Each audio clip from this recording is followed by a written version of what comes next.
Graças a Deus. Eu cumprimento os irmãos com a paz do Senhor.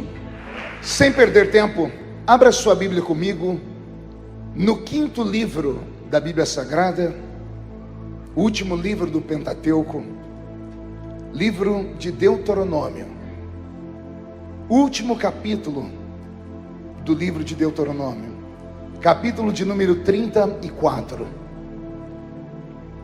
Deuteronômio, capítulo de número 34, a partir do primeiro versículo. Em reverência à leitura da palavra, vamos nos colocar de pé. Quem encontrou, diga amém. Está escrito assim: E então subiu Moisés das campinas de Moabe ao monte Nebo, ao cume do Pisga, que está em frente a Jericó. E o Senhor mostrou-lhe toda a terra, desde Gileade até Dan, e todo Naphtali, a terra de Efraim, Manassés, e toda a terra de Judá até o mar último, e o sul e a campina do vale de Jericó, a cidade das palmeiras, até Zoar. E disse-lhe o Senhor: Esta é a terra que jurei a Abraão, Isaque e Jacó, dizendo: A tua descendência a darei. Eu te faço vê-la com os teus olhos, porém lá não passarás. E assim morreu ali Moisés, servo do Senhor, na terra de Moabe, conforme a palavra do Senhor, e o sepultou num vale na terra de Moabe, em frente a Bet-peor, e ninguém sabe até hoje o lugar da sua sepultura. Era Moisés da idade de 120 anos quando morreu. Os seus olhos se escureceram, não se escureceram, e nem se perdeu o seu vigor. E os filhos de Israel prantearam a Moisés 30 dias nas campinas de Moabe, e os dias do pranto no luto de Moisés se cumpriram. Amém, igreja? Feche a Bíblia, coloque no banco, na cadeira, e por gentileza pegue na mão da pessoa mais perfumada do seu lado. Já que não tem ninguém bonito, pelo menos perfumado vai escapar, né? Isso, aperte a mão dessa pessoa com carinho até ela falar aleluia. Pentecostal que não faz barulho, está com defeito de fabricação, não é? Vamos orar. Pai, nós te exaltamos, nós te glorificamos, e nós entendemos que dentro de alguns minutos, e esta linda igreja ficará pequena para o tamanho da glória que o Senhor vai mandar do alto dos céus. Os que vieram tristes começarão a saltar de alegria. Os que vieram se arrastando não voltam para casa se arrastando. Hoje voltarão voando nas asas de um novo tempo. E antes que eu comece a revelar os seus segredos, cerque esta igreja com a sua glória, e num raio de 5 quilômetros, onde houver um demônio alojado, eu dou a esses demônios segundos para sumirem de Guarulhos, porque se não sumirem, serão queimados pelo poder da sua glória, que aqui será derramada. Rasgue o céu sobre nós, manda anjos de fogo descerem aqui, que estes anjos desçam trazendo brasas de fogo nas mãos, comecem a esparramar estas brasas entre nós, e onde houver um crente cheio do Espírito Santo, pega ele nesta noite, Jesus, e mostra o caminho da verdadeira e poderosa adoração. Fala conosco, fica conosco, é o que eu te peço agora, em nome de Jesus. E toda a igreja diz: os que podem, tomem o seu assento, aplaudindo a Jesus, porque Ele é bom, porque Ele é maravilhoso. Querida igreja, noiva do Cordeiro, simpatizantes da nossa fé, amigos que vieram de perto ou de longe para este lindo culto, os que estão assistindo aqui presentes, os que vão assistir pela internet, os que vão assistir, sabe Deus de que forma. Deus nos reuniu aqui hoje para colocar diante de nós um banquete, e esse banquete será farto. E eu queria muito que você hoje deixasse de lado esse jejum e comesse tudo que Deus colocar na sua frente hoje, porque com a força desta palavra você vai caminhar pelo menos mais 40 dias na presença do Senhor. Alguém acredita nisso? O problema é que eu quero convidar você agora para uma viagem, só que é uma viagem só de ida. Então, se você não quiser entrar nessa viagem comigo, dá tempo de ir para casa. Como hoje é domingo, daqui a pouco você assiste o Fantástico, né? Mas se ficar comigo aqui nessa viagem, você corre o risco de ver de verdade aquilo que é fantástico, que é a mão de Deus tocando o seu coração. Quem quer fazer essa viagem comigo? Então olhe para o seu irmão e diga: aperte o cinto aí, porque nós vamos decolar na presença de Deus. Roberto, mude a música para mim.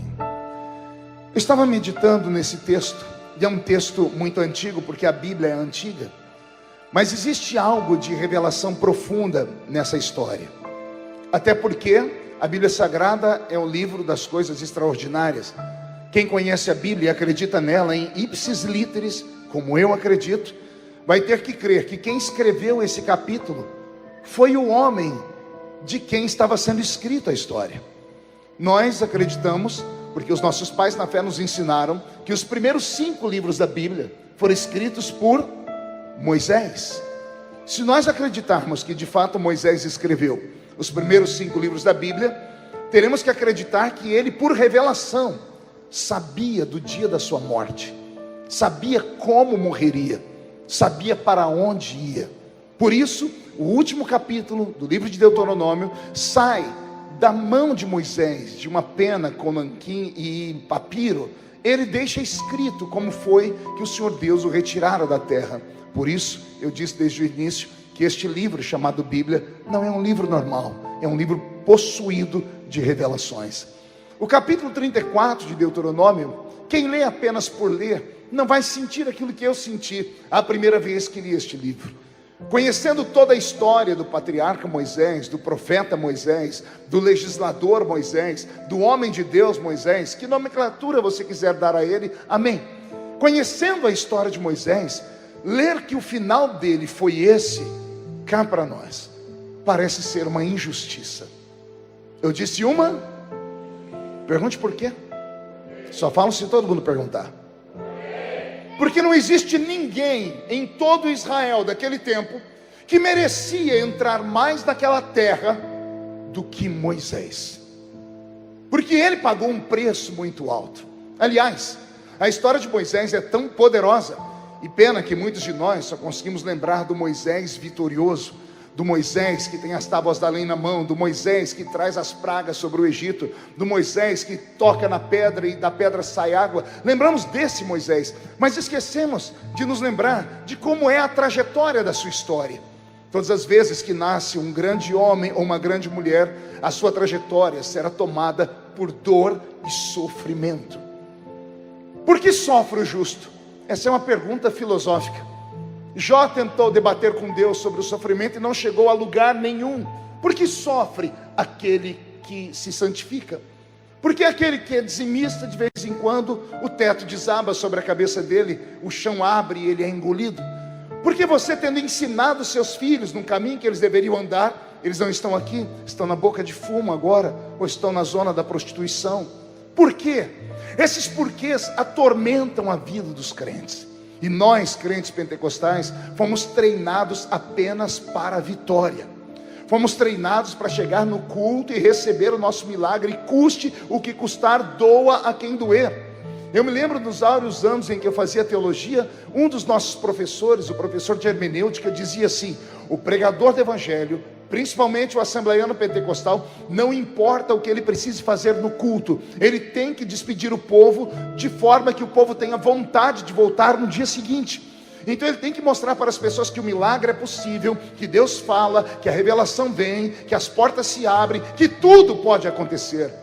Amém, tudo bem. Só que eu prego há 30 anos o evangelho de Jesus, e eu já preguei em mais de 4.000 cidades do Brasil, em quase 100 países do mundo. E eu comecei como pregador, que me ensinaram a ser. Ia para o culto, gritava, queria ver as pessoas gritar e pular também. E ai do crente que não desse glória a Deus quando eu pregava. Porque como bom assembleiano, a gente traz escondido um chicote de uns 5 metros. Que quando o crente não glorifica, a gente saca ele e começa a bater. E aí tem uns crentes que gostam de ver os outros apanhar e grita: fala Deus, fala de verdade Senhor. Quem já viu isso acontecer? Eu era desse jeito. Quantas vezes, porque treinado fui para pregar e motivar as pessoas. Fui ensinado a levar as pessoas a acreditarem de fato no invisível, naquilo que é inacreditável.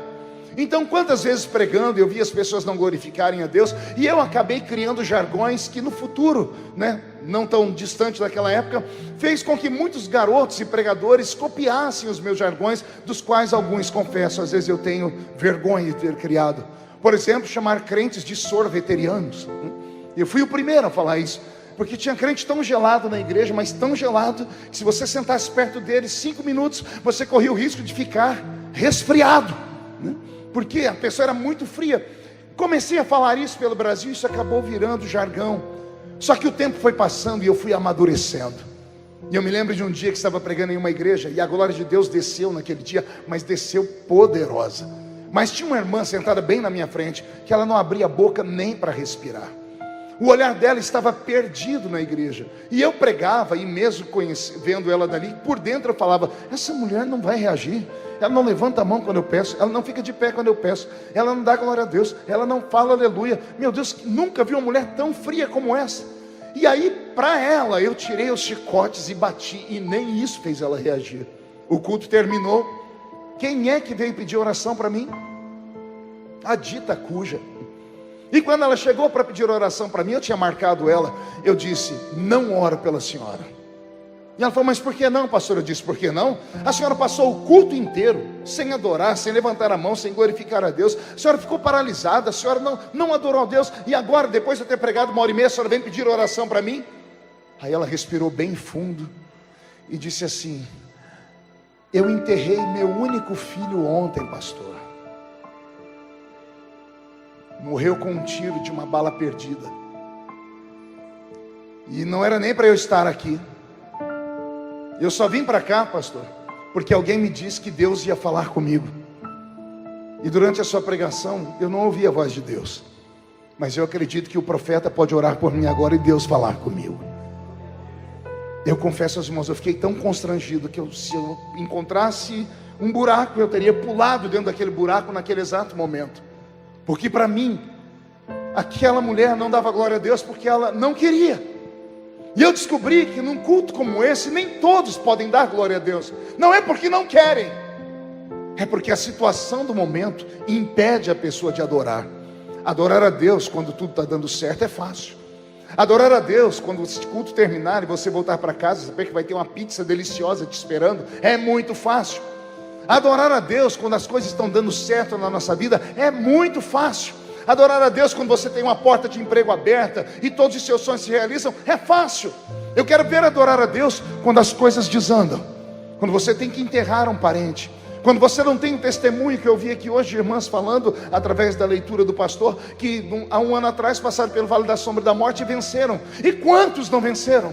Quantas famílias aqui carregaram pessoas para dentro da cova por causa do maldito Covid? Quantos de nós perdemos a nossa fé no meio da caminhada? E cá para nós, estamos na igreja, mas já não somos mais os mesmos, porque no meio da caminhada nós passamos pelo vale da sombra e da morte. Então adorar a Deus não é fácil quando tudo está dando errado. Quem vê Moisés vitorioso não conhece a história dele. Aliás, pergunte a alguém do seu lado: você conhece a história de Moisés? Você se lembra de como foi que esse rapaz começou a sua existência? Porque o sofrimento de Moisés não se dá quando ele é homem formado, não se dá quando ele encontra Faraó. Moisés começa a sofrer no ventre da mãe dele, porque quando a mãe dele engravidou, havia uma lei marcial dita por Faraó: qualquer menino dos hebreus que nascer tem que morrer, tem que ser extirpado da sua vida, tem que ser arrancado do planeta Terra. E a mãe de Moisés e o pai de Moisés tiveram que fazer um malabarismo tremendo para que esse menino não fosse assassinado pelas parteiras. E quem conhece a história vai se lembrar que a parteira, quando viu Joquebede dar à luz a Moisés, ela tinha na mão um cutelo e tinha autoridade do Faraó para cortar o pescoço do menino. E ela não cortou porque ela sentiu pena ao ver os olhos daquela mãe. Deve ter ouvido o grito de Joquebede, deve ter ouvido o grito de Anrão, que era o pai de Moisés, deve ter ouvido o grito de Miriam e de Arão, que eram os irmãos de Moisés que já haviam nascido, e todos clamando àquela mulher: não mate esta criança. Aliás, quem conhece lei sabe que lei tem que ser executada. E eu às vezes fico me perguntando como é que aquela parteira não teve coragem de matar aquele menino, porque ela já havia matado outros, mas aquele, em especial aquele, ela não conseguiu tocar. Eu tenho uma visão, você pode não concordar comigo, mas o meu pensamento, quando Joquebede acabou de dar à luz, o céu se abriu, e Deus apontou o dedo por coração daquela parteira, e Deus tocou no coração dela, fazendo brotar um temor. E só o temor impede uma pessoa de cometer um ato de violência muito grande. Eu imagino inclusive a parteira dizendo: eu não vou matar essa criança, mas era melhor que ela tivesse morrido, porque a partir de agora vocês vão ter que escondê-la, porque qualquer judeu que tenha tido seu filho assassinado, quando descobrir que o filho de vocês estão vivo, irão denunciar. A denúncia vai chegar a Faraó, e não vai morrer agora só o menino que vocês esconderam, vai morrer a família inteira. Joquebede, Arão, Miriam e Arão pegam aquele pequeno bebê e tem que esconder ele por 3 meses. Quantos meses eu disse? Agora, o que acontece nesses 3 meses, e poucos crentes meditam, e eu vou falar aqui para vocês, é de doer o coração. Você já viu uma mãe ou um pai que estão grávidos, quando o bebê nasce, eles não terem um nome para colocar na criança? Alguém já viu isso acontecer? Engravidou, pai e mãe, mesmo sem fazer ultrassom, já tem nomes. Se for menina, vai ser tal. Se for menino, vai ser tal. Sim ou não? Quem é mãe e pai aqui? Deixa eu ver. Então você não escolheu o nome? Pois bem, Moisés é o único menino que quando nasce não tem nome. O nome dele não é colocado pela mãe dele. O nome dele não é colocado pela família dele, porque ele é adotado pela filha de Faraó. E a filha de Faraó é quem vai colocar o nome nele. Se a filha de Faraó vai colocar o nome nele 3 meses depois, por 3 meses, por 90 dias, Moisés foi um ilustre indigente. Alguém da família em quem a família não tinha nome para chamar. Só há uma explicação para isso, pergunte qual. Você só coloca nomes, ou só memoriza nomes, quando alguma coisa te chama muito a atenção, ou quando você cria intimidade, ou quando você quer guardar para sempre. Quantas pessoas passaram pela sua vida e você não lembra o nome delas? Por que você não memorizou o nome delas? Porque elas não faziam muita importância para você. A gente conhece pessoas todos os dias. Agora, você só não coloca nome em alguma coisa quando você não quer se apegar àquela coisa. A mãe de Moisés e o pai de Moisés não colocaram nome naquela criança porque não queriam se apegar a ela, porque sabiam que mais cedo ou mais tarde teriam que abrir mão dela. Agora, por que teriam que abrir mão dela? Eles esperavam que a natureza fizesse o serviço. Eles esperavam que o menino não sobrevivesse por 3 meses. Por quê, pastor? Primeiro, aquela criança não podia ser vista na rua. Todo bebê, quando nasce, precisa tomar banho de sol. A minha mãe, coitadinha, não sabe ler nem escrever direito. Ela falava que toda criancinha, quando nascia, tinha a tal da tiriça. E depois eu descobri que é icterícia, né? A palavra é mais pomposa. A criança ficou com a pele amarela. Como é que se cura a icterícia? Fazendo a criança tomar banho de sol. O menino Moisés nunca pôde ver a luz do sol, porque imagine Joquebede andando com ele na rua e as mulheres dizendo: uai, mas sobreviveu a criança? O que é? Menino ou menina? Se falar que é menino, a notícia vai esparramar e a família vai morrer. Se falar que é menina, mentira. Eles tiveram que esconder aquela criança por 3 meses. E por 3 meses escondendo essa criança sem tomar a luz do sol, e todo ser vivo precisa da luz do sol para sobreviver, possivelmente ela iria adoecer.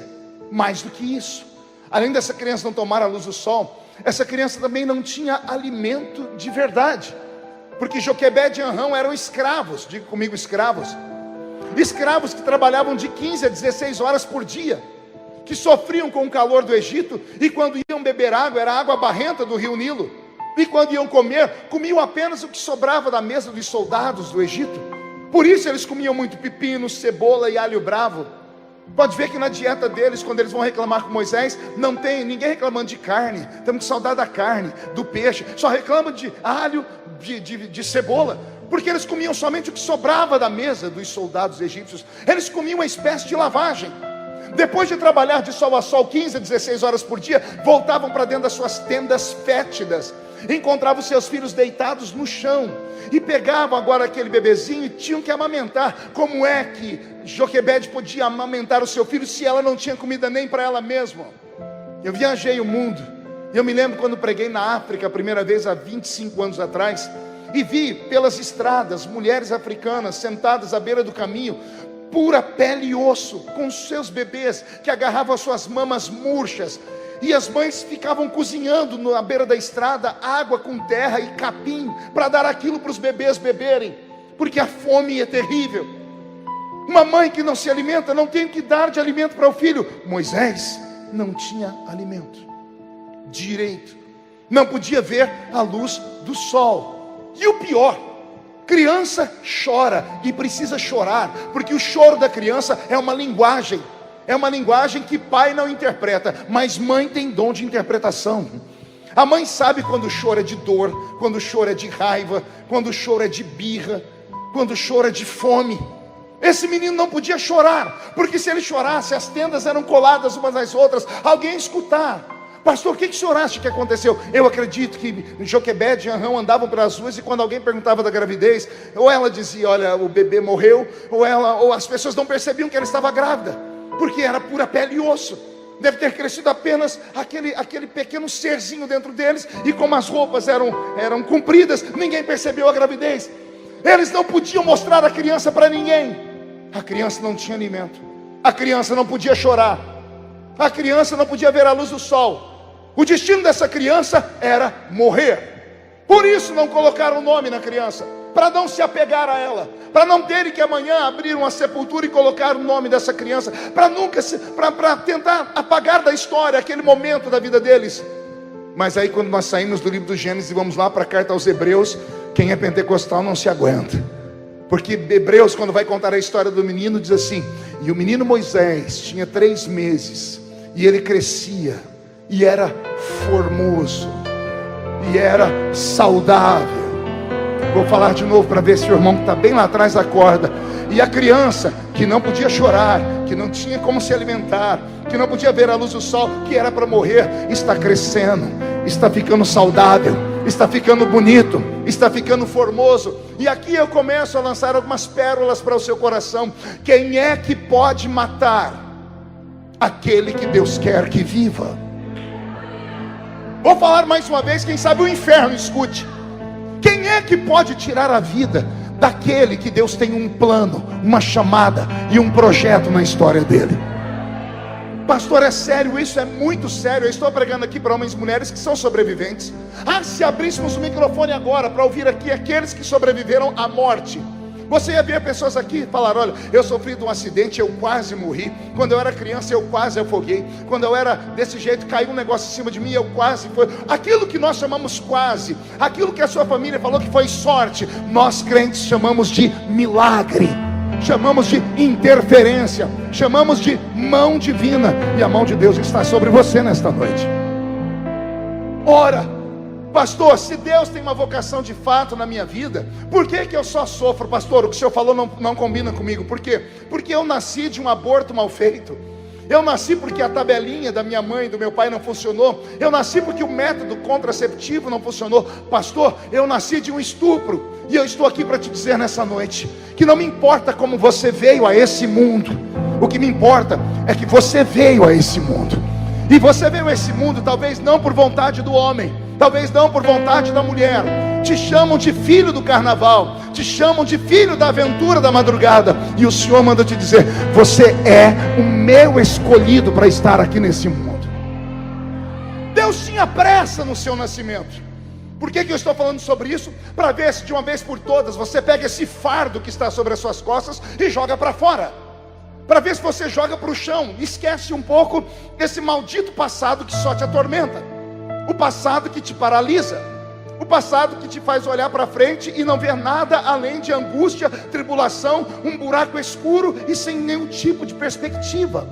Por quê? Porque ao invés de olhar para frente, você carrega todas as coisas que veio de você do passado. Você tem pena de si mesmo por causa da cor da sua pele. Você tem pena de si mesmo por causa do seu cabelo, porque você é gordo demais ou é magro demais, porque a sua pele não é como você sonhava. Você carrega um monte de traumas, porque passou a vida inteira ouvindo as pessoas te julgarem, falando que você não era, que você não prestava, que você não tinha. E eu venho em nome de Jesus te dizer aqui: você não é nada do que as pessoas falaram que você é. Você é o que Deus escolheu você para ser, e ponto final.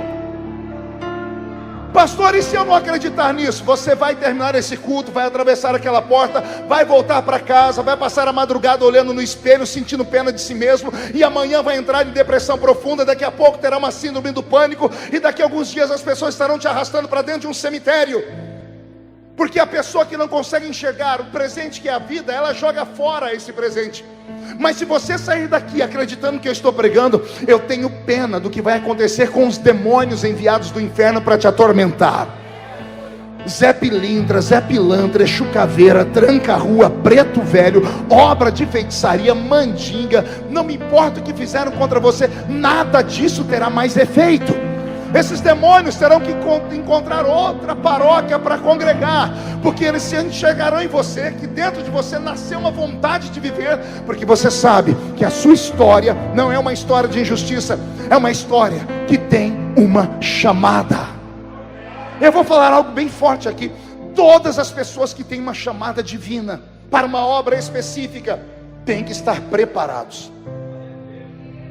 Sabe aquele momento do culto pentecostal, que já quase não existe mais, mas ainda existe alguns remanescentes, que Deus toma um profeta, e o profeta vai até você e diz: tenho eu uma obra contigo, vou eu te colocar no pássaro de aço, vou eu te levar daqui para aquele outro lugar, vou eu abrir uma porta, tenho eu para você as nações. Alguém já ouviu esse tipo de profecia? Só eu e mais aquele irmão barbudo ali, né? Quem já ouviu esse tipo de profecia? O problema foi que daquele dia em diante a sua vida virou um inferno. Depois de qualquer profecia profunda, ao invés da sua vida crescer, multiplicar e você ver o céu aberto, você cai dentro de um calabouço. Pergunte por quê? Sonhar com o sol e a lua é bom, porque eles estão lá em cima. Só que para ver o sol e a lua, primeiro você vai ter que aprender a conviver dentro de uma cisterna. Entenderam a história de José? Deus primeiro mostrou o sol e a lua, se curvando diante dele. Ele estava acima do sol e da lua. Ele falou: Deus vai me exaltar e vai me levantar. Ao invés de começar erguido, abrir um buraco e jogar ele lá dentro. Todas as vezes que Deus te falar algo muito grande, deixa eu te dar um ensinamento de alguém que tem experiência. Quando Deus te mostrar o alto de uma montanha e falar: vou te colocar ali, entenda que antes de Deus te colocar ali, Deus vai enfiar a mão dentro da montanha, vai pegar ela pelo bico e vai puxar para baixo. Da mesma altura, o Senhor vai fazer um buraco primeiro. Primeiro Ele vai te testar dentro desse buraco. Primeiro Ele vai ver se você merece aquilo que Ele está te prometendo. Porque Deus não quer filhinhos de papai na sua casa. Deus não quer esses crentes que trocam Jesus por um quimba de cigarro fumado. Só querem milagre, mas não querem pagar o preço para ter o milagre. Deus disse que ia te usar? Disse, pastor. Então aguenta o tranco, porque Ele vai te testar. Quer ser médico? São 10 anos de faculdade, amigo. Quer crescer na vida? Não é da noite para o dia, não cai das coisas do céu. Deus te deu a direção, Ele disse: eu te ajudo a chegar lá, mas você tem que ir até lá. O problema é que quando Deus te fala que vai te levar daqui até lá, você enxerga uma planície. E Deus não enxerga planície, Deus enxerga vales e montanhas. Vales e montanhas. Se atravessar o vale, se atravessar a montanha, você chega lá na linha final e a vitória será sua. Pastor, mas por que Deus falou que Ele tem uma obra na minha vida? Porque Ele viu que ninguém viu. Deus tem um talento nato. Ele enxerga aquilo que ninguém enxerga, porque Ele vê o futuro.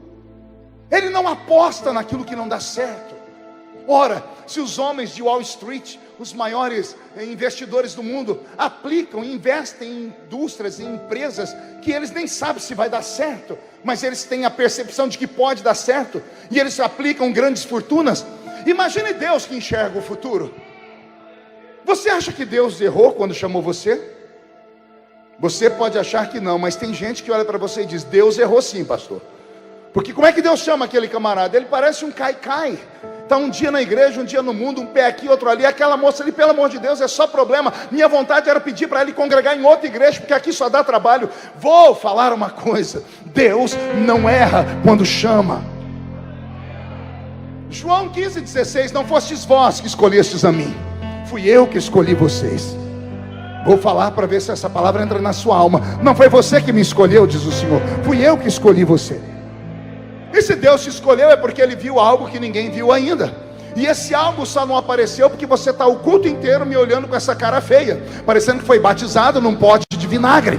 Você está dentro de uma igreja onde a proposta é pentecostal, carismática, com dons, mas fica o culto inteiro com essa boca travada, essa boca de aço, essa língua de ferro, esse queixo de concreto. O milagre não vem nunca. Você vem para a igreja, mas fica olhando o pregador com esse olho seco, segura aí, parecendo olho de sapo que morreu no dia de enchente. O milagre não vem nunca. Quer ver o milagre vir? É você ficar maluco aqui dentro. É você ignorar quem está à sua esquerda, à sua direita. É você esquecer o seu anel de formatura e você entrar na presença de Deus e falar: eu quero o meu milagre, ponto final.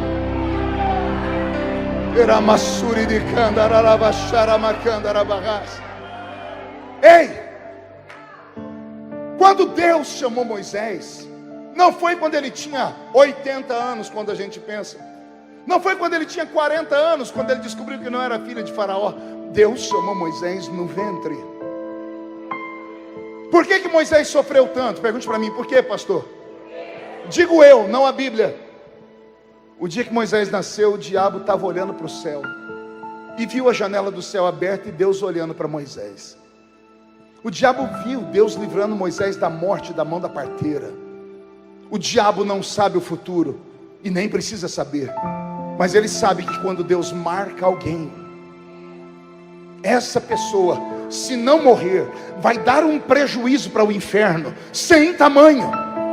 Vou repetir: o diabo não sabe o seu futuro, mas em algum momento ele pegou Deus te olhando. Pastor, isso aí é conversa de pregador, né? Não, você nunca leu a Bíblia? Deus estava olhando para a terra exatamente só para um homem. O diabo passou e disse: viste tu, meu servo Jó? Deus estava olhando para ele. Deus tinha milhões de seres humanos, mas Deus estava olhando só para Jó naquele dia.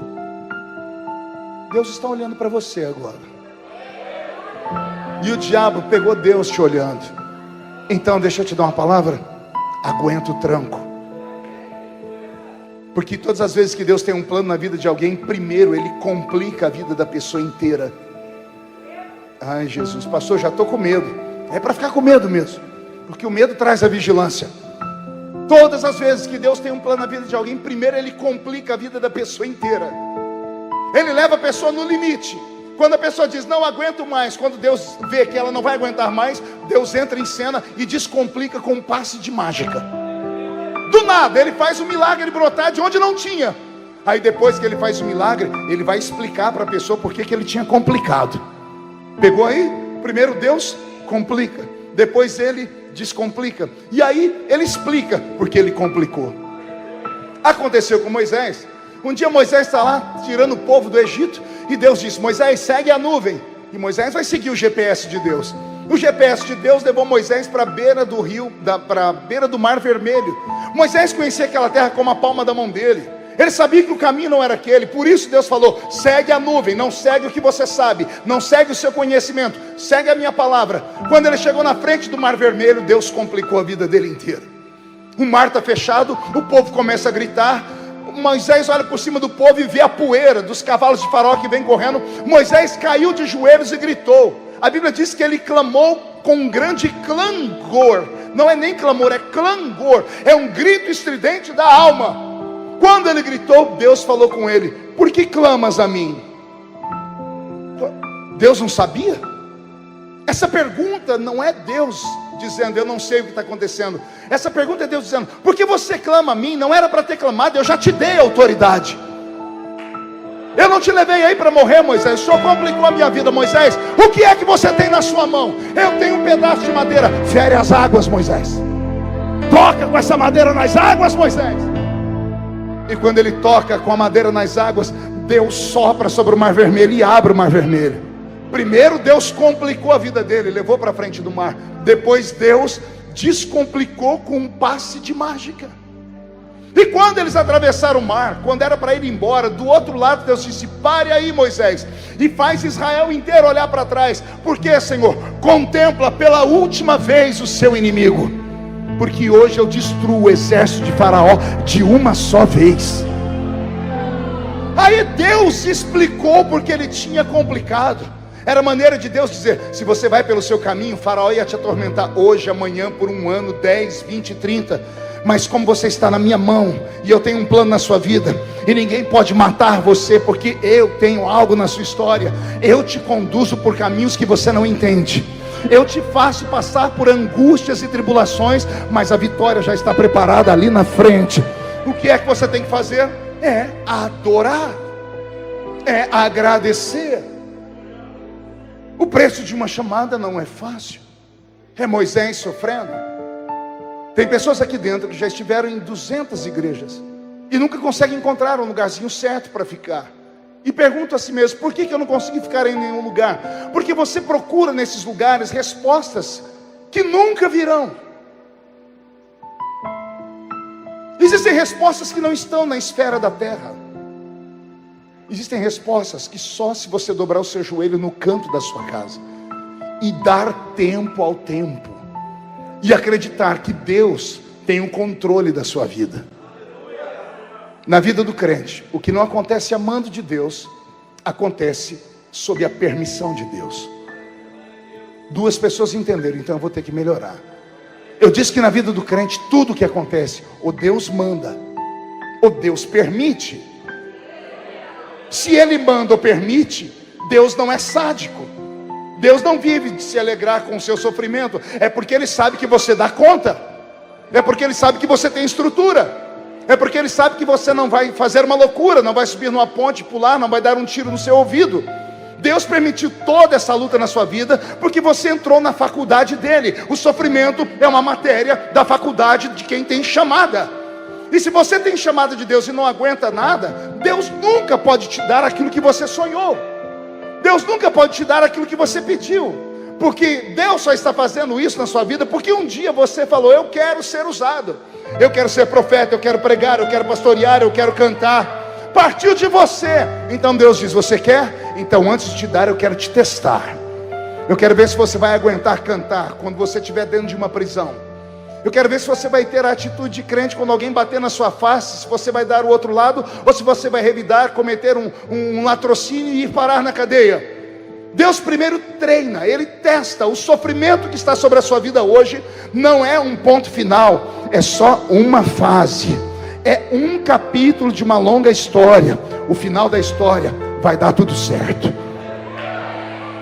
Quando eu era jovenzinho pregador, eu também era intercessor. E quando chegava alguém no final do culto, sempre alguém me contava uma história muito triste. Porque crente sabe contar história triste, não é, Charles? Eles floreiam, né? Eles usam até a linguagem da Bíblia, né? Eis que naquele tempo, né? O crente é crente. E quando alguém me contava uma história daquelas, eu pegava na mão da pessoa, anotava o nome dela e eu ia orar. E como intercessor, eu não só orava, eu me colocava no lugar da pessoa. E esse ministério é pesado, intercessão é pesado.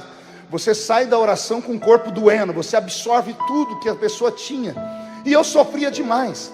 O tempo foi passando e eu fiquei calejado de tanto sofrimento, porque tudo comigo vai parar no Jornal Nacional. Porque não é você, bocó, né? Depois de tanto sofrimento, eu entendi a linguagem de Deus. Aí hoje, quando alguém vem me contar uma tristeza, uma dor, já me chamaram até de frio. Nossa, o senhor é insensível, o senhor nem chora, o senhor não faz nada. Eu digo: não, porque eu sei onde essa história vai dar. Eu já passei por aí. É o caminho de quem tem vocação, é o caminho de quem Deus vai usar muito, é um caminho de alguém que Deus vai usar para salvar vidas. Todo o seu sofrimento agora, quando você vencer ele, será para você testemunho. Você vai salvar pessoas que estão passando vão passar pela mesma coisa que você passou. A diferença é que eles iam se matar se não te encontrassem, mas quando encontrar com você, você vai dizer: eu passei e estou vivo. Você vai ficar vivo também. Alguém acredita no que eu estou falando aqui? Então, só para movimentar a DEVEC, levanta a mão direita para o céu comigo, chacoalha ela, coloque no ombro de quem está do seu lado, agarre a pessoa para mim. Pode falar para ela: é melhor obedecer, porque o médico falou para não contrariar o pastor Marco. Agarrou, chacoalha a pessoa até ela ficar irritada. Não, irrita ela, com vontade. Diga: Deus te trouxe aqui. Diga: Deus te trouxe aqui para isso. Sacode a pessoa, sacode. Diga: para isso. Diga: Deus te trouxe aqui para sacudir a sua chamada, para sacudir a sua história, para sacudir o seu casamento, para sacudir a sua existência. Deus te trouxe aqui para sacudir toda a sua existência.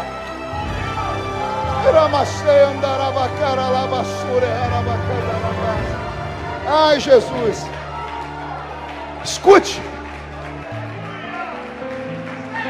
Se for para Jesus, tem que ser mais forte.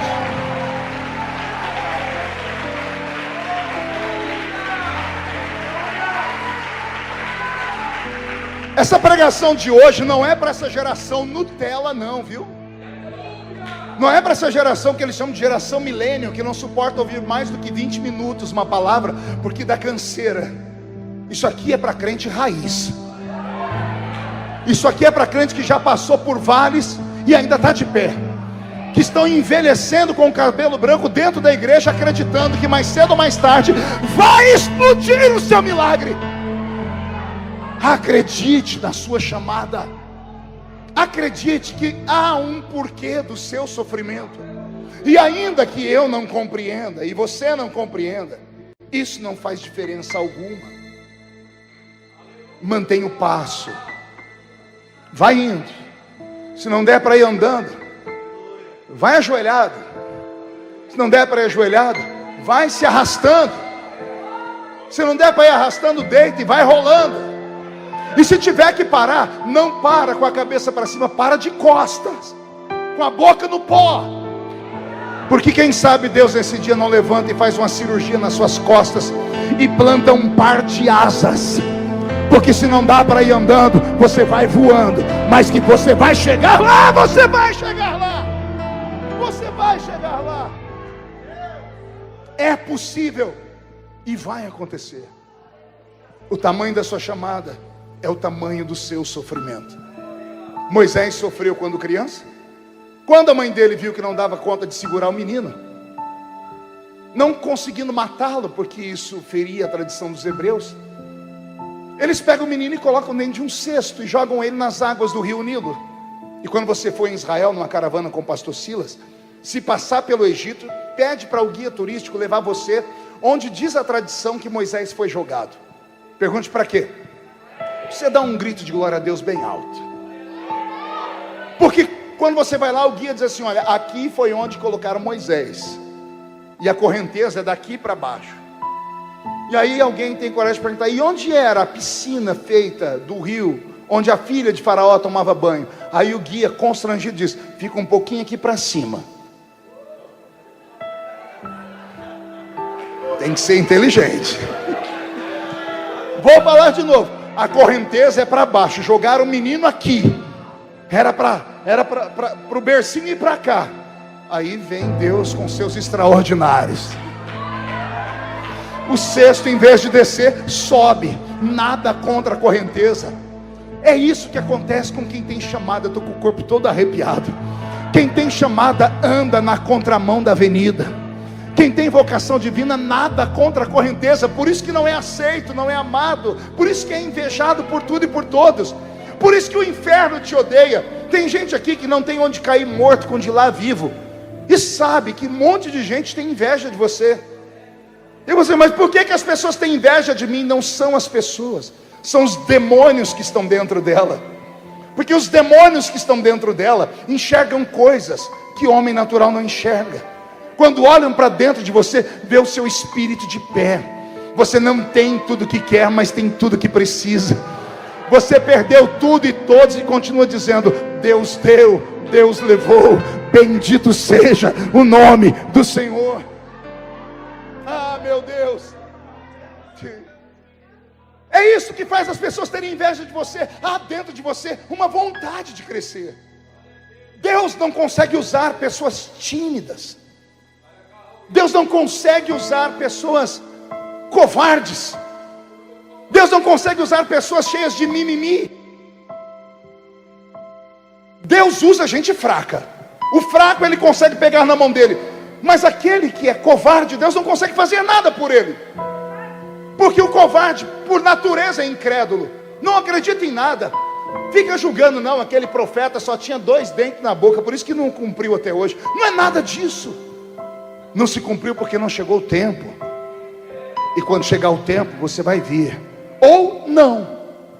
Porque se você não se animar, se você não botar na cabeça que você precisa dar um giro na sua vida, que você precisa sair desse marasmo. Vou citar aqui agora uma frase de Albert Einstein. Einstein disse assim: louco é o ser humano que, achando que fazer a mesma coisa todo dia, vai obter resultados diferentes. Vou repetir porque falei rápido. Louco é o ser humano que, achando que fazendo a mesma coisa todo dia, vai ter um resultado diferente. Quer ter um resultado diferente? Tome uma atitude diferente. Faça o que você ainda não fez. Quem sabe Deus não quer que você enlouqueça aqui dentro. Ou encarne um crente da década de 1900 e bolinha. Daqueles que não estavam nem aí para quem estava à esquerda ou à direita. Eles queriam Deus e ponto final. Ah, pastor, mas o que vão falar de mim? Pois é, ninguém que fala de você paga suas contas, paga. Ninguém que fala de você morreu na cruz do Calvário por você. Eles abrem uma porta para você? Te apresentaram para algum trabalho? Não. Então pare de dar atenção a essas pessoas. Não, pastor, eu quero morrer. Está todo mundo falando mal de mim. A criatura tem 5 seguidores no Facebook. 5. Tem uns 15 no Instagram. Tem uns 4 falando que a pessoa não presta. A pessoa, eu vou me matar, porque ninguém me ama. Você já pensou se eu, o pastor Malafaia, fosse dar atenção para o que falam da gente na internet? Eu tenho menos seguidores do que o pastor Malafaia. Eu tenho 8 milhões de seguidores. Você já pensou se eu fosse parar para ouvir mensagem por mensagem do que escrevem para mim? Eu estava louco.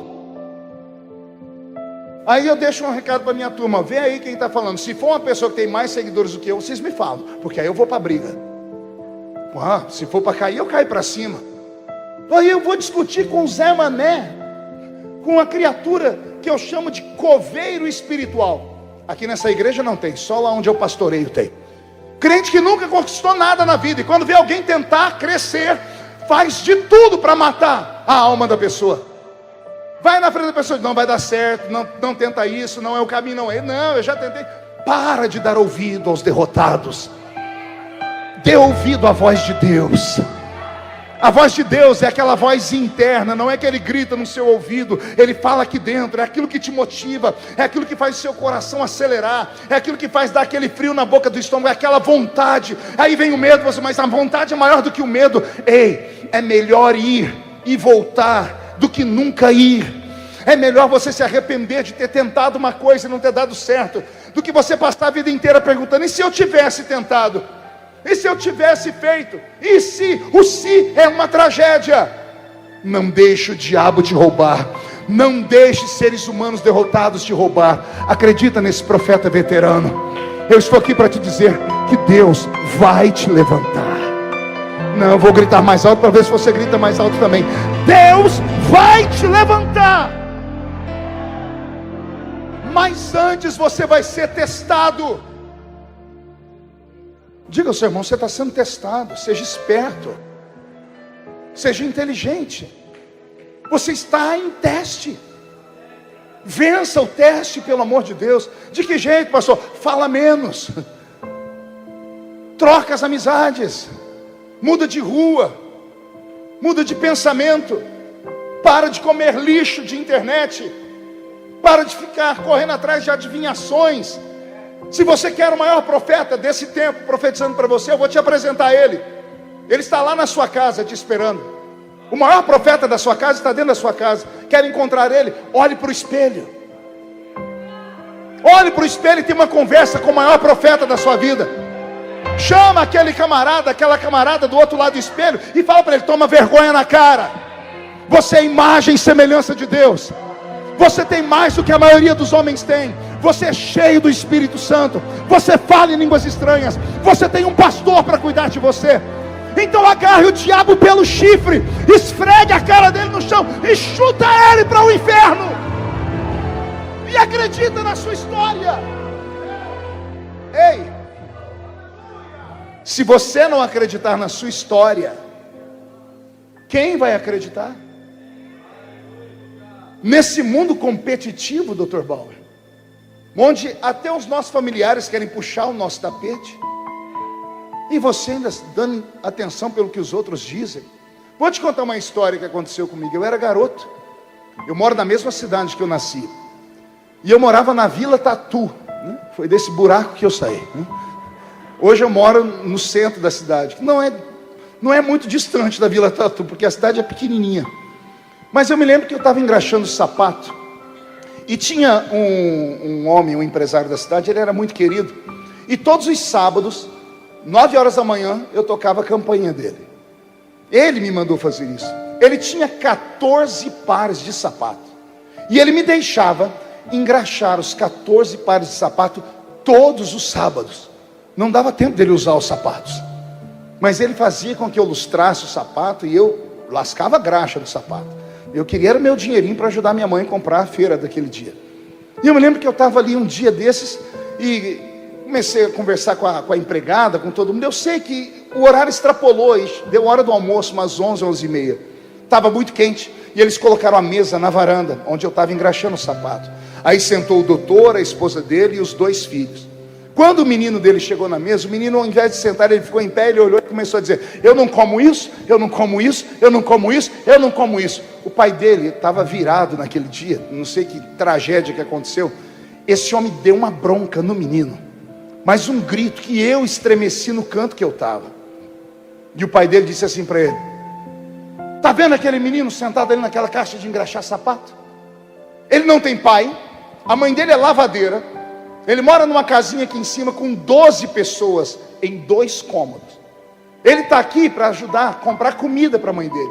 Ele não vai poder estudar como você tem condições. Ele não vai poder ter nada do que você tem. Sabe qual é o futuro desse menino? E apontou para mim. Ele disse: ele vai ser um trombadinha. Porque é isso que acontece com filhos de família desestruturada. Eu sei que ele não falou por mal, ele falou pelo momento. Ele estava empolgado, estava bravo com o filho. Ele queria dar uma lição no filho, para o filho dar valor no que tinha. Mas aquela palavra entrou aqui e desceu aqui.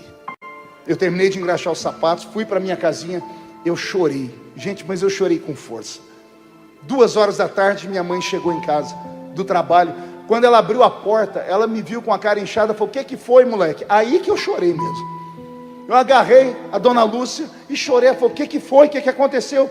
E eu tentando falar, soluçando, disse: mãe, o doutor que eu engraxo o sapato, ele falou que eu vou ser um trombadinha. Ela me deu um chacoalhão e disse: por que ele falou isso? E eu contei a história. O menino dele não queria comer, e ele falou: porque eu não tenho pai, porque a senhora é mãe solteira, porque a senhora é lavadeira, e eu moro numa casinha pequena, eu vou ser um trombadinha. A minha mãe nunca estudou, não sabe ler nem escrever até hoje. Desculpa. Ela olhou para mim, me deu um chacoalhão. A dona Lúcia, com as suas filosofias de vida, ela disse assim para mim: pare de chorar, menino, porque ser pobre não é defeito, ser vagabundo é. E você vai ser o que você quiser ser quando crescer. Se você quiser ser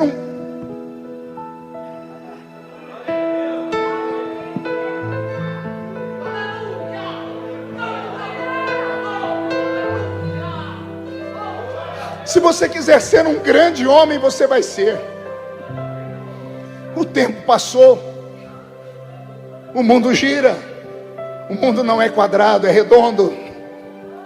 Aprenda isso, você está num lugar redondo.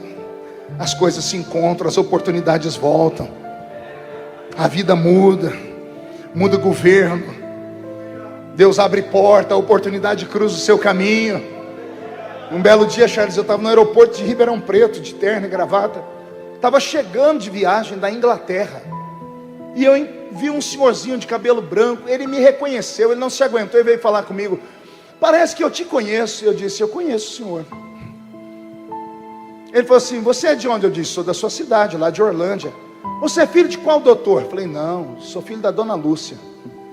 Dona Lúcia? É, mas o que você está fazendo? Eu falei: estou vindo da Inglaterra. Ele disse: nossa, você estudou? Você viaja o mundo todo, eu viajo. O que você... Mas como assim? Me conta como você cresceu, você é da minha cidade. Eu disse: tudo que eu tenho hoje eu devo ao senhor.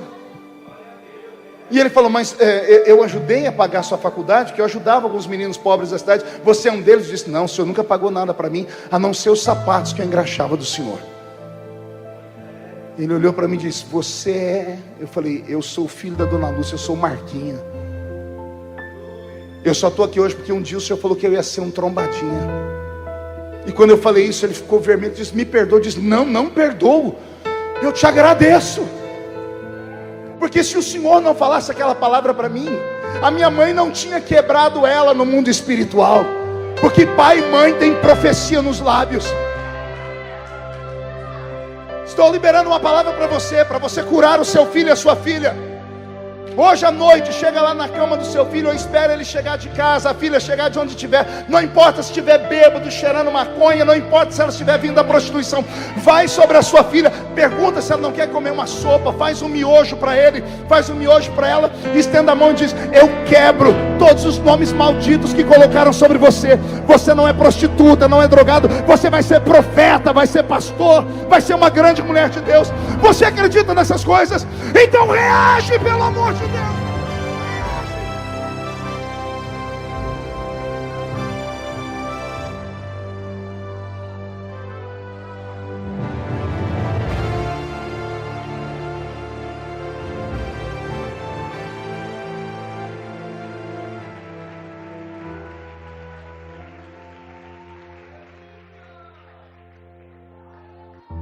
Às vezes eu olho para trás da minha vida, Charles, de vez em quando, nos quartos de hotel, como esses dias que eu fiquei aqui, eu choro sozinho. Choro porque eu falo: Deus, o Senhor é incrível. Como é que o Senhor pega um ex-cortador de cana, um ex-engraxate, apanhava laranja, algodão e café, e coloca do lado do presidente da república para ser um dos conselheiros dele? Dá para acreditar? Um dia desses nós estávamos viajando, o presidente Bolsonaro, nós fomos até o Cazaquistão. Eu sentei na sala com ele, batendo papo e tal. Quando todo mundo dormiu, eu tentei dormir, mas algo me incomodou. Eu abri o olho, eu ouvi a voz de Deus, que Deus ainda fala. E o Senhor falou comigo: sou fiel ou não sou? Eu levantei e fui para o banheiro do avião. O banheiro de avião é apertadinho, eu me ajeitei, transformei o vaso sanitário no altar. E o Senhor falou comigo: lembra de 2013, quando ninguém queria nem te levar para pregar na igreja? Quando você apanhou em avião, apanhou na rua, Jornal Nacional falando um monte de coisa. E você falou para mim que precisava morrer, porque chegou um tempo que eu disse: Deus, me mata, porque eu não aguento a luta. E agora, filho? Olha o que eu faço: eu tiro você do meio da rua e te coloco no avião. No avião presidencial. Eu te levo para o Cazaquistão. Eu te levo pelo mundo. E eu chorei e disse: tu és fiel. Aguenta mais um pouquinho a luta. Não sai do barco, não. Não desiste da chamada, não. Não sai da sua história, não. Aguenta mais um pouquinho. Vai dar tudo certo. Vai acontecer um milagre já já. Daqui a alguns momentos o Senhor vai abrir uma luz. Eu não sei quem Ele vai usar. Se Ele vai usar um homem, um jumento ou uma pedra. Eu só sei que Ele vai usar alguém. Eu só sei que eu e você ainda vamos nos esbarrar por aí antes de Jesus voltar. Talvez vai estar com a barba mais branca do que hoje. E você vai dizer: eu estava naquele culto, pastor. E eu entendi que quem tem chamada tem que aguentar o processo do sofrimento. Moisés sofreu de todas as formas. Com 40 anos ele descobriu que não era filho da filha de Faraó. Matou um egípcio, teve que fugir. O homem saiu do palácio e virou um errante. Passou de 40 anos a 80 sem o glamour do palácio e foi aprender a ser pastor de ovelha. Chegou um dia na vida dele com 80 anos. Quantos anos? Não ouvi? Ele resolveu levar as ovelhas do sogro dele, Jetro, para pastoreá-las no alto de uma montanha em Midian. Só curiosos vão entender o que eu entendi. Quem é que leva ovelha para pastorear no alto de montanha? Montanha não tem relva, não tem capim. Eu li umas 10 vezes para tentar entender e eu entendi. Posso estar errado, mas é um pensamento meu. Moisés tinha 80 anos. Ele olhou para trás e viu que a vida dele era só dor. Dor dentro da barriga da mãe dele. Dor quando saiu por não ter tido o nome dado pela própria mãe. De ter sido jogado nas águas do rio. De não ter tomado leite direito. De não ter visto a luz do sol. De não poder chorar. Criado, enganado, achando que era filho da filha de Faraó. E descobre que é só um escravo metamorfoseado. Aí vai tentar fazer uma coisa boa, mata um homem e vira assassino. Aí vai morar no meio do deserto da vida e tem toda a sua pele queimada. E agora ele deixa de ser um homem de uma cidade cosmopolita, vai morar no meio do mato. E ele tem 80 anos. E ele não vê sentido na vida. Moisés subiu no alto da montanha Midian naquele dia porque ele cansou de viver. Deus levou ele no limite. Jogou as ovelhinhas num canto, sentou em uma pedra, num lugar bem deserto. Só tinha uma árvore lá seca, uma tal de sarça. Ele deve ter pegado o cutelo, deve ter olhado para o mesmo cutelo que a parteira ia usar para matá-lo. Quem sabe ficou com a família. Ele diz: você tinha que ter feito um trabalho há 80 anos atrás, não fez. Mas chegou a hora, chega de sofrer. Quando Deus viu que levou ele no limite, Deus interrompeu a cena. Gritou do meio da sarça que começou a fumegar. Levantou um fogo. E do meio da sarça a voz de Deus: Moisés, tira as alparcas dos seus pés, porque o lugar onde você está é uma terra santa. Imagine, Deus nunca tinha falado com ele. Deus vem falar com ele e chama ele pelo nome. Deus fecha os lábios, mas Deus não fecha os ouvidos. Aprenda isso. Deus fecha os lábios, mas nunca fecha os olhos. Ele pode não estar falando com você, mas Ele não perdeu você de vista. Ele está ouvindo a sua oração. Por que Ele não fala? Porque Ele não pode interromper o processo. Se você não passar pelo processo, você não recebe a bênção que está no final dele. Os anjos estão te assistindo. Por que você acha que a Bíblia diz que nós somos colocados no mundo por espetáculo, diante de homens e de anjos? A palavra espetáculo no Novo Testamento vem de um verbo grego. E o verbo grego que fala de espetáculo é teatrizomenoi, que significa show circense, palhaço. Somos colocados no mundo como palhaços, diante dos homens e diante dos anjos. Você sabe de onde surgiu a pintura do rosto do palhaço? Palhaços são herdeiros dos pierrots, dos bobos da corte que animavam os reis. Um dia um rei estava muito entediado, triste, ele chamou um pierrot. Só que o pierrot havia acabado de enterrar a mãe dele. E como ele não podia chegar diante do rei triste, ele desenhou um sorriso e uma lágrima. Por isso palhaços têm sorriso e lágrima, para ninguém saber o que eles estão sentindo. Ele tinha que cumprir uma missão. Nós crentes fomos colocados no mundo para isso. Somos espetáculos para os homens. Eles debocham de nós e riem de nós. Os anjos também olham para nós. A diferença é que os anjos não debocham de nós, eles torcem por nós. Tem anjos agora que vieram te acompanhando para esse culto, torcendo para que essa pregação entre no seu coração. Porque o anjo do Senhor acampa ao redor daquele que o teme e o livra de todo mal. Deus dá a diretriz. E não é que Moisés renasce. Com 80 anos ele recebe a chamada. E ele agora vai enfrentar Faraó. Ele entra numa outra fase da vida dele. Começa uma fase de milagres. Depois de 80 anos de silêncio, Deus resolveu falar. E Deus cumpriu o propósito. E Moisés foi o maior hebreu que já existiu. E ele lutou com todos para que aquele povo fosse arrastado até a terra de Canaã. E eu sei que a Bíblia Sagrada conta a história, mas lembrando que quem escreveu foram homens e cada um tem uma percepção. Eu sei que muitos crentes dizem: Moisés não entrou na terra prometida porque ele desobedeceu a Deus. Ao invés de conversar com a rocha, ele bateu na rocha. Gente, com todo respeito a todos que dizem e fazem as analogias de que aquela rocha era Cristo, porque Jesus é a rocha, é a pedra angular. Com todo respeito a todos que pensam assim, eu não acredito que Deus seja tão injusto de fazer um homem sofrer desde quando nasce até uns 120 anos e leva ele para o alto da montanha e faz ele ver a bênção.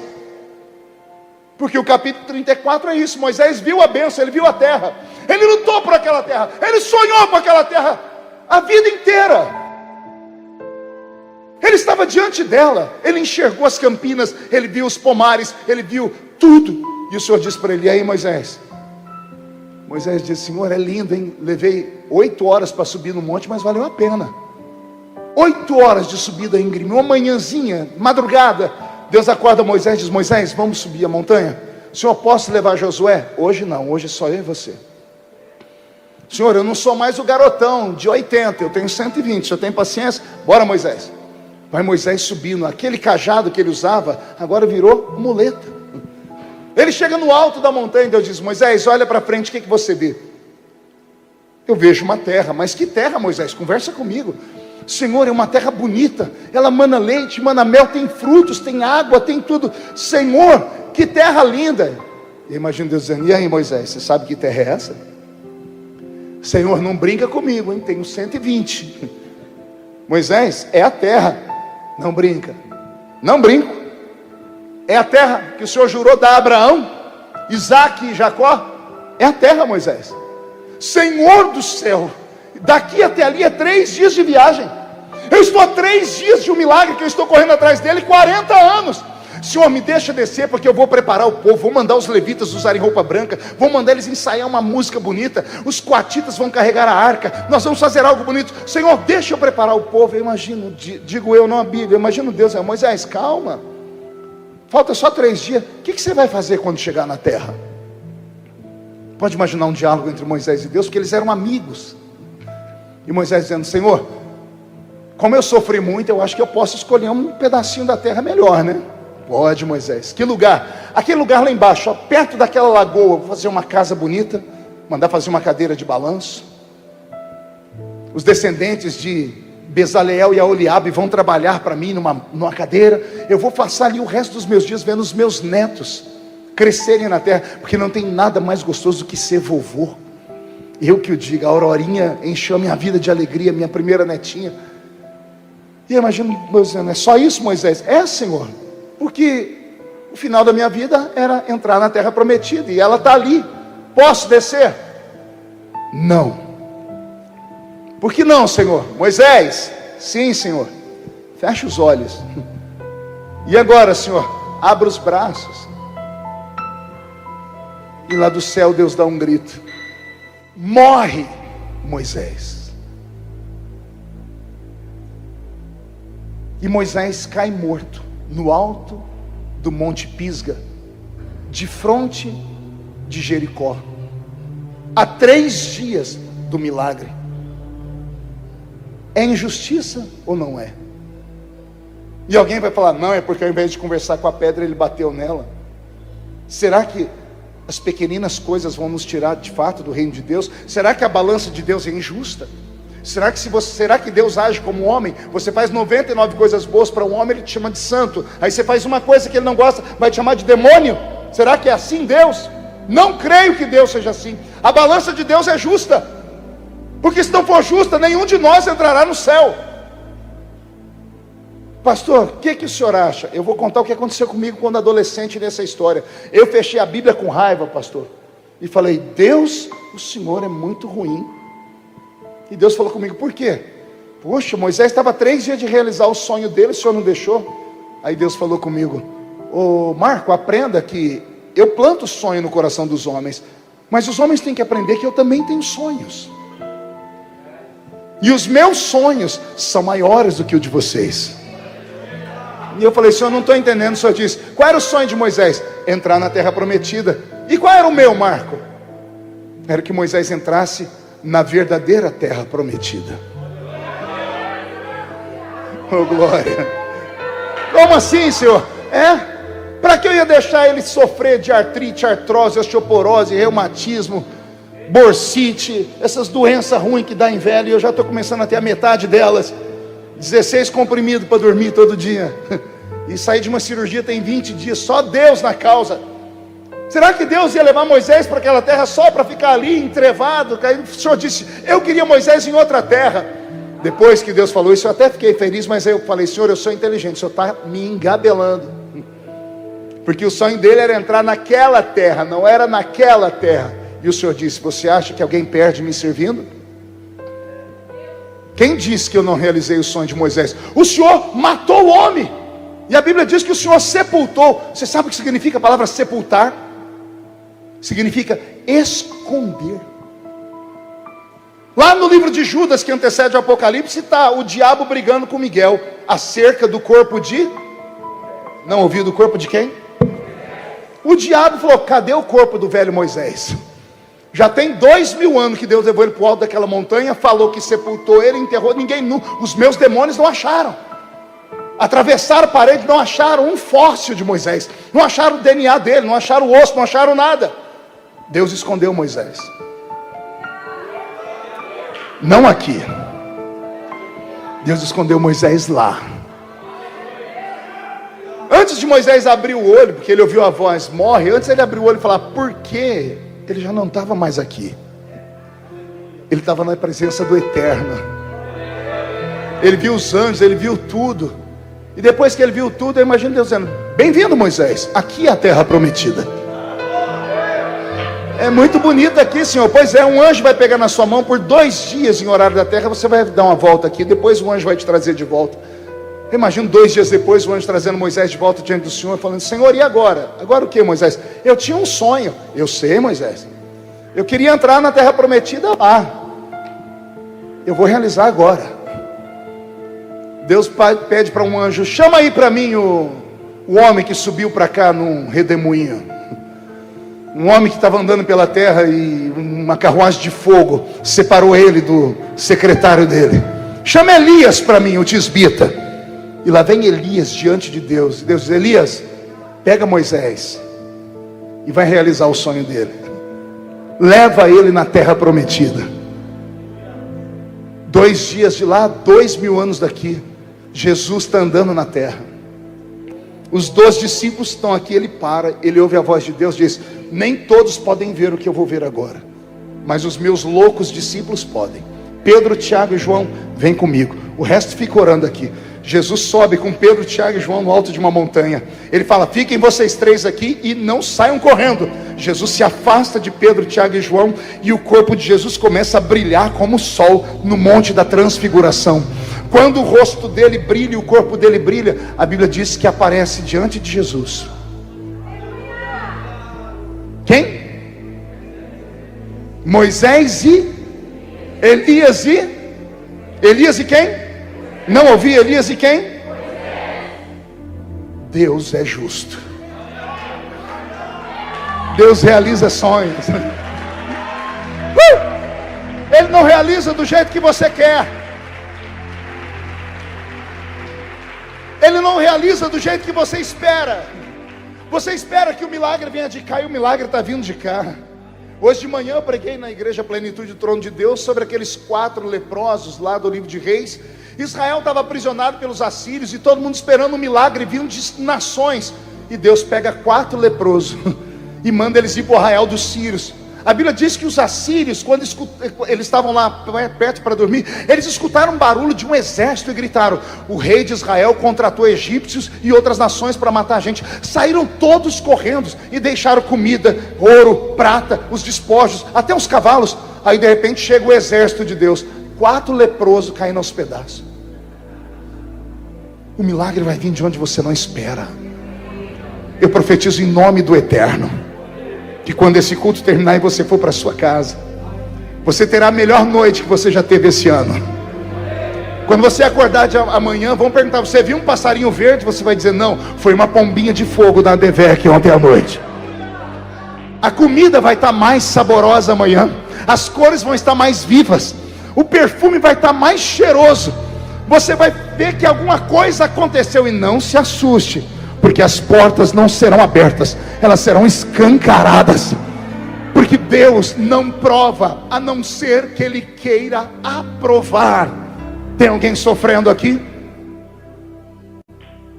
Para você que está sofrendo, eu tenho uma palavra, pergunte qual? Meus parabéns. Não vou orar para Deus aliviar, porque se a dor é grande, é porque o milagre é grande. Você vai dar conta. E daqui a alguns anos a gente vai se encontrar e você vai dizer, pastor, deu certo. E eu vou dizer, eu sabia que ia dar certo. Por isso naquele dia, ao invés de sentir pena de você, eu te dei os parabéns. O Deus de Moisés está aqui nessa noite. Fique de pé comigo.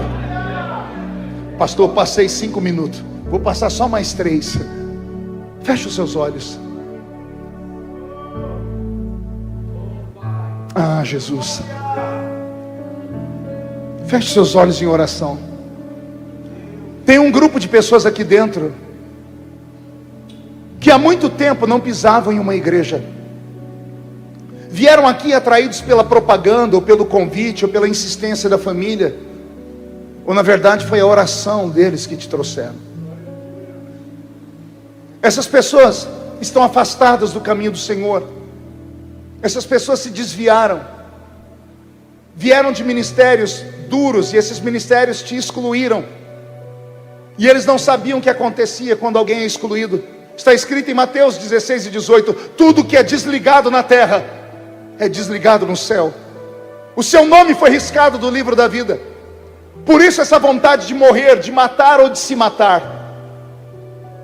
Você entrou aqui dentro e disse para a pessoa: talvez eu não fique até o final porque eu tenho compromisso. Mas enquanto eu fui pregando, você foi lembrando de como Deus já falou com você. E você disse: se tu me amas, fala comigo de novo.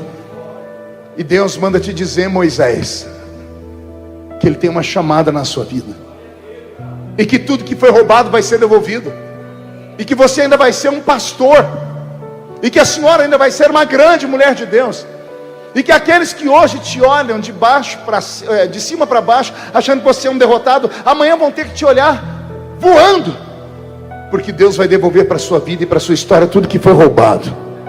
Mas só tem uma maneira de Deus devolver. O primeiro passo não é dele, é seu. Você precisa voltar. Se você tiver coragem de arrumar forças, não sei aonde, e sair do seu lugar e vir aqui perto de mim e falar: pastor, eu não tenho força, talvez amanhã eu me desvie de novo. O amanhã não nos pertence. Eu vou dizer para você, eu vou orar para você agora, e oxalá que nessa noite Deus faça um milagre na sua história, porque Deus tem um plano na sua vida. Você escapa de um raio, mas não escapa da mão de Deus, porque Deus te escolheu no ventre da sua mãe. A igreja vai inclinar a cabeça. Enquanto essas pessoas pensam se podem vir aqui à frente ou não, será que tem alguém entre nós que não é evangélico, mas é amigo dos evangélicos, e veio aqui hoje, não entendeu muito do que eu falei, mas sentiu cada palavra, e você está com vontade de chorar agora, e você está dizendo: o que é esse sentimento, pastor? É Jesus te chamando, é Ele dizendo: eu quero aliviar o seu fardo. Se você tiver coragem de entregar a sua vida para Jesus hoje, eu vou orar para que a sua história seja contada de outra forma, e Deus vai mudar a sua vida. A igreja acredita nisso? Então alguns de cabeça baixa orando, e os que trouxeram os amigos aqui, os parentes, pergunta para a pessoa: você não gostaria de ir ali na frente do altar, para aquele pastor orar por você? Porque se você sair do seu lugar e vier aqui, eu vou colocar minha mão sobre você, e Deus vai mudar a sua história nessa noite. Mas você tem que ter vontade, tem que ter coragem, tem que dar um passo pela sua história. Tem alguém? Tem alguém com coragem? A igreja orando sem parar. Está vindo uma pessoa. Pronto, se só ele vier, eu já estou feliz. Venha aqui pertinho de mim. A palavra não volta vazia. Ele já sabe o caminho do joelho. Será que só ele vai ter coragem de vir? Ele abriu a porta, vem. Trabalhe aí do seu lado, crente. Ou você é daqueles que já não convida mais ninguém para vir à igreja também. Vê se tem alguém do seu lado que não é evangélico. Chame a pessoa. Há um milagre no altar nessa noite à espera dela. Tem mais alguém? Eu não vou insistir muito, porque o meu Jesus não é mercadoria de camelô. Ele é uma joia rara. A bênção vai ser toda dele. Dou-lhe uma, a porta vai fechar. Dou-lhe duas, a bênção vai ser retida no céu. A igreja estende as mãos para cá. Pai, nós colocamos nas suas mãos essa criatura tão linda e tão importante, chamada ser humano. Quando eu aceitei Jesus, Senhor, como meu Salvador, o Senhor se lembra, foi numa quinta-feira, e só eu entreguei a vida para o Senhor naquele dia, e a igreja toda orou, a bênção inteira caiu sobre a minha vida. Que toda a bênção desta igreja caia sobre esse homem, que os pecados sejam perdoados, que o nome dele seja escrito no livro da vida do céu, que as maldições sejam quebradas, E quando esse culto terminar, que ele volte para casa, escoltado pelos anjos. E no próximo culto nessa igreja que ele esteja presente, porque hoje ele ganha uma família, a família Adevec. E a igreja diz amém? Pode colocar ele de pé, por favor. Dê um abraço nele. Isso. Dê um abraço bem bonito nele. Glória a Deus. A festa no céu quando um pecador se arrepende. Vocês que são da igreja, parece que vocês vão dar um presente para ele, não é? Meu irmão, o senhor vai seguir aquele moço de azul ali, ele vai te dar um presente.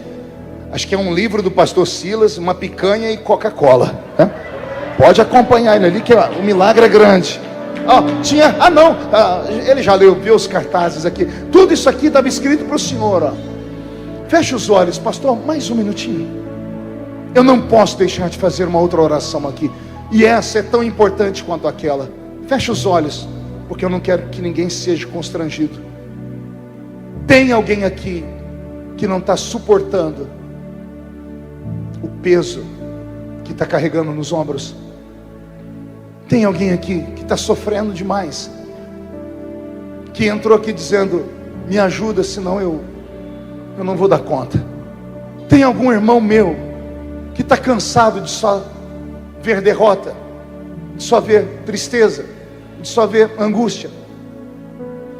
Será que você teria coragem, a humildade de sair do seu lugar e vir aqui no altar, para que eu, seu irmão, possa orar por você? Isso, vem chorando mesmo. Será que só ela tem coragem? Vem.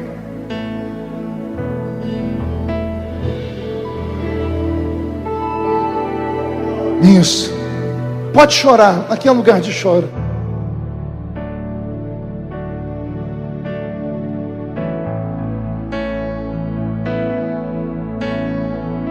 Feche os olhos. Vem. Aleluia. O Senhor vai te ajudar nesse dia. Mais alguém? A igreja vai estender as mãos para cá. Eles não vão passar mais por constrangimento nem por vergonha, porque hoje, como igreja, nós vamos colocar um ponto final nesse sofrimento, porque a oração de um justo pode muito em seus efeitos.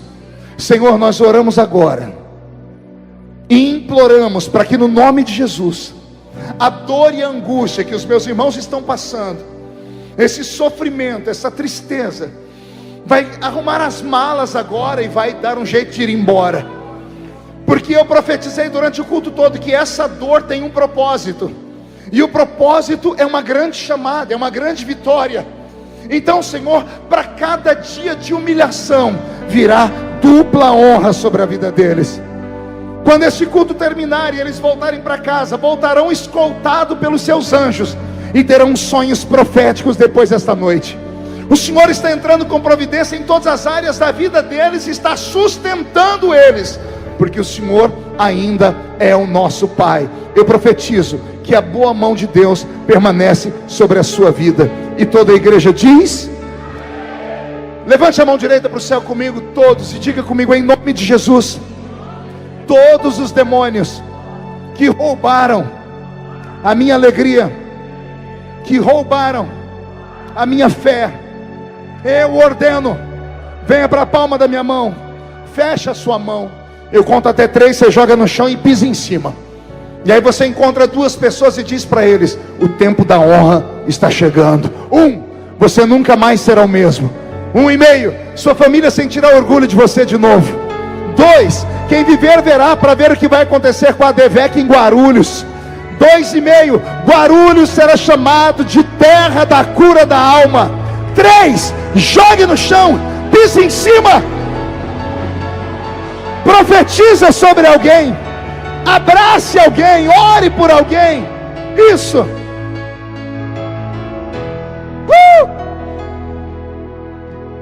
Pode ir voltando para o seu lugar, porque Deus tem te abençoado. Quem pode aplaudir a Jesus? Quem pode aplaudir e gritar? Quem pode aplaudir, gritar e dar um pulo para cima?